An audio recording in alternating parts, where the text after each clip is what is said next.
So we'll conclude this lecture with the case of Peter Falconio and Joanne Leese. And they were a couple who were touring Australia back in 2001, and they got themselves a camper van and they were driving around Australia. And their journey took them through the very sparsely inhabited Northern Territory. And as they were driving along through the Northern Territory, they were stopped by the driver of another vehicle. And the man in the other vehicle went off out of Joanne's sight with Peter. She then heard a shot. From that moment, Peter Falconio has never been seen again. Joanne was captured by the man and her hands were tied together with a strap. But she was able to escape when he was distracted and hid in the bush. He searched for her, didn't find her, and then he drove off. When she felt safe, she came out of the bush, was picked up by a truck driver and taken to the nearest police station. When the police investigated, they were never able to find Peter Falconio's body. They did find one bloodstain on the road.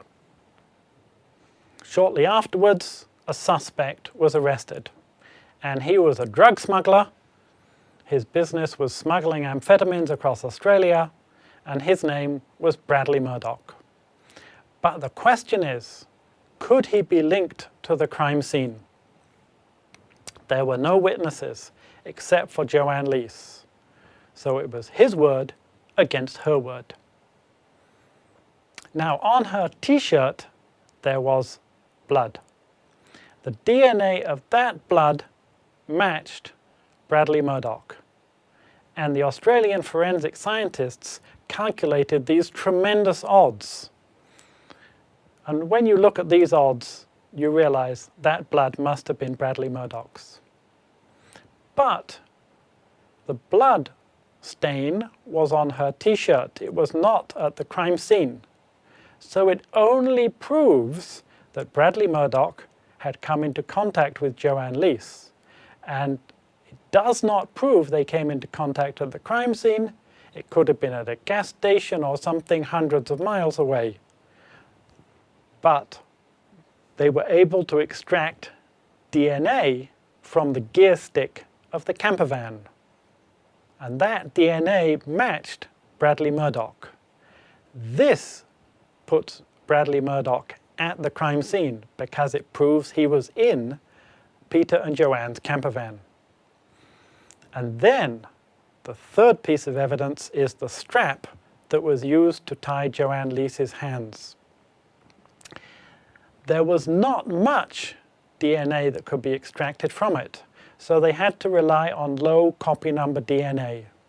And they were able to extract from it the DNA of Joanne Leese. It had been tied around her wrists, so obviously it would have her DNA.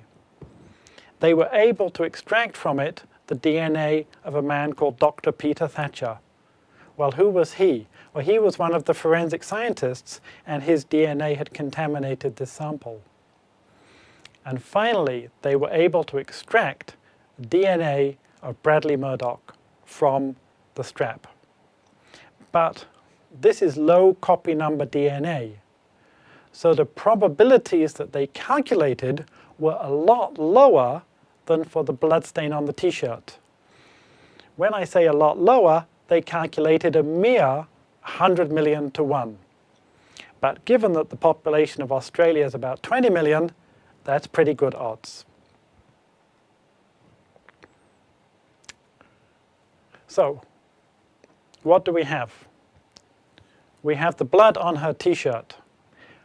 If we did not have the DNA technology, how valuable would that evidence be? Well, without DNA technology, you could only use blood type. And if he'd had a rare blood type, you might have got 30 to 1 odds. What about the gear stick of the camper van? Well, without DNA technology, you wouldn't have got any evidence of that gear stick. Nothing. What about the strap? Again, the only thing linking the strap to Bradley Murdoch is the DNA. So without DNA technology, there's no evidence. This is a statement made by one of the prosecutors at the trial, who said one of these things by itself might not have been enough, but together there was a very damning case. So Bradley Murdoch was sentenced to 28 years, at least 28 years in prison, whereas without DNA technology, there would have been no case at all. So to sum up DNA, you've seen how we can use DNA technology to prove paternity and maternity.